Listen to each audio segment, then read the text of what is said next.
The fallout from the Middle East conflict is reaching a dangerous tipping point across the Asia-Pacific. That's according to a stark new assessment from the United Nations shared exclusively with the BBC. Under the UN Development Programme's worst-case model, the conflict could see regional economic losses soar to $73 billion.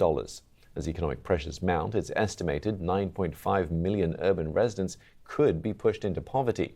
The projections show 3.9 million urban workers could lose their jobs, stripping millions of families of their primary source of income.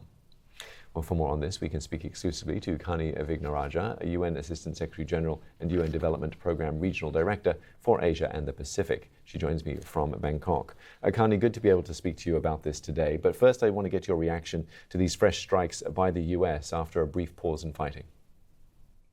Steve, our analysis had looked at 120 days of severe conflict, and we're there now.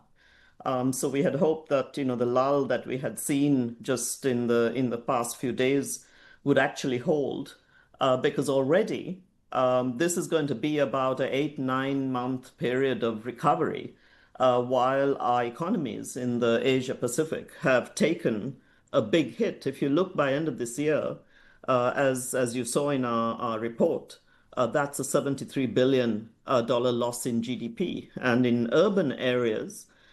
For Asia Pacific, this is about 80% of our GDP. This is where it's coming from. So with workers losing jobs, millions, 4 million who've already lost jobs in our cities and towns, that is, as you pointed out, going to see 9.5 million people push back into urban poverty. This is disastrous for the region. Yeah, these numbers are alarming. For those that are less familiar with with this report, help us understand how this modeling works. How does a war in the Middle East increase poverty in the Asia Pacific?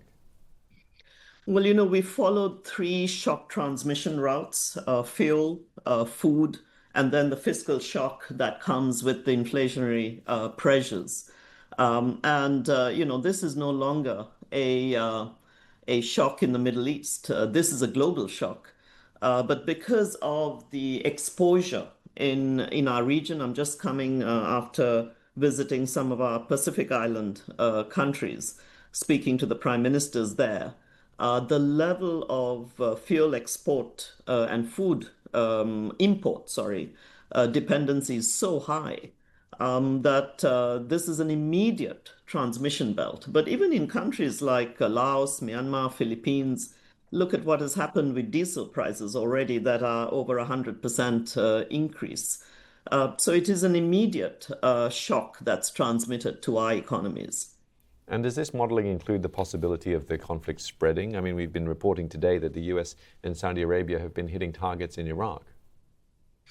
Well, that's correct. As I said, we had taken this as the most severe case scenario of 120 days. We're going to have to reset on this and look at both a broader geographic spread of the conflict itself, and then a longer time horizon that we're going to have to put in the next round. Kanni, you said you've been traveling the region, speaking to leaders as well. How are governments in Asia responding? What are they doing to mitigate these concerns? I think you're seeing, the immediate in the last few months. They're eating through their oil reserves, and some countries those were very small. The good thing is we're seeing neighborhood energy security approaches. So you see India supporting with petroleum products, supporting Sri Lanka, Bhutan, Nepal, and others. You see Japan stepping up with a Power Asia, a $1 billion facility to support those who need it. You see ASEAN coming together. And so these kind of neighborhood security approaches are really helping. But for the UN, another area that we're seeing and the requests coming in is to help with targeting social protection, insurance schemes, to provide temporary relief to poor households. And that's something that's key. But my worry, Steve, is that we're in now the planting season, right? This is our main planting season in our region for crops like rice. So if you look at that June to August planting season and you see the cost of fertilizer going seriously up, that is going to have an immediate impact on less use of fertilizer, lower crop yields, higher food prices by the end of the year. And I would say that is already baked in and deeply disturbing.